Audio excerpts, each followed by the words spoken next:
howdy there, Internet people. It's Belle again. So today, we're going to talk about Trump trying to influence the Supreme Court over TikTok. TikTok up against the clock as the deadline requiring the parent company to sell or face a U.S. ban approaches. Under the Protecting Americans from Foreign Adversary Controlled Applications Act, the parent company has until January 19th to make its move. Obviously, TikTok has filed to block enforcement of the law, and the Supreme Court decided to take up the case. They even fast-tracked the case, but they did not agree to temporarily halt the enforcement of the ban pending a decision. Trump met with the CEO of TikTok earlier this month, and now has waded into the Supreme Court case. Trump's lawyer, D. John Sauer, who is also Trump's pick for U.S. Solicitor General, wrote, quote, "President Trump takes no position on the underlying merits of this dispute. Instead, he respectfully requests that the court consider staying the act's deadline for divestment of January 19, 2025, while it considers the merits of this case, thus permitting President Trump's incoming administration the opportunity to pursue a political resolution of the questions at issue in this case."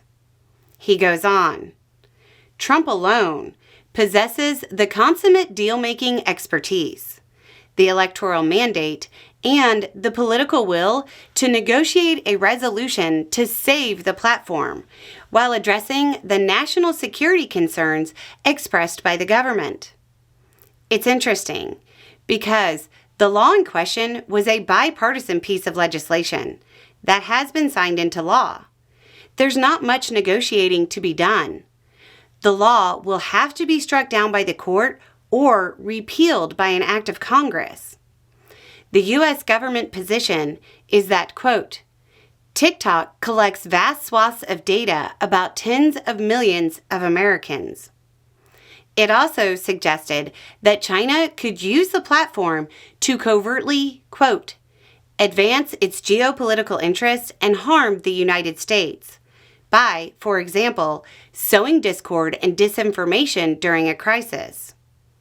The current U.S. government position is pretty close to Trump's position during his first term, because before Trump was opposed to it, he was for it, and I think he was opposed to it before then.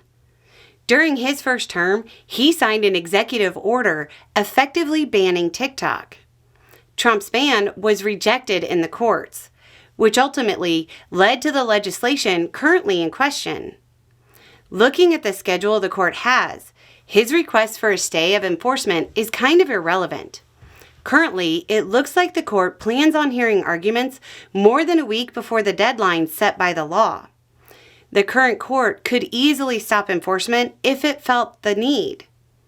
The whole thing from Trump really seems more like a request to delay enforcement of the law long enough to allow Trump to use it as a bargaining chip of some kind. While the request itself may be pointless, we should get to see how much sway Trump has over the court. Anyway, it's just a thought. Y'all have a good day.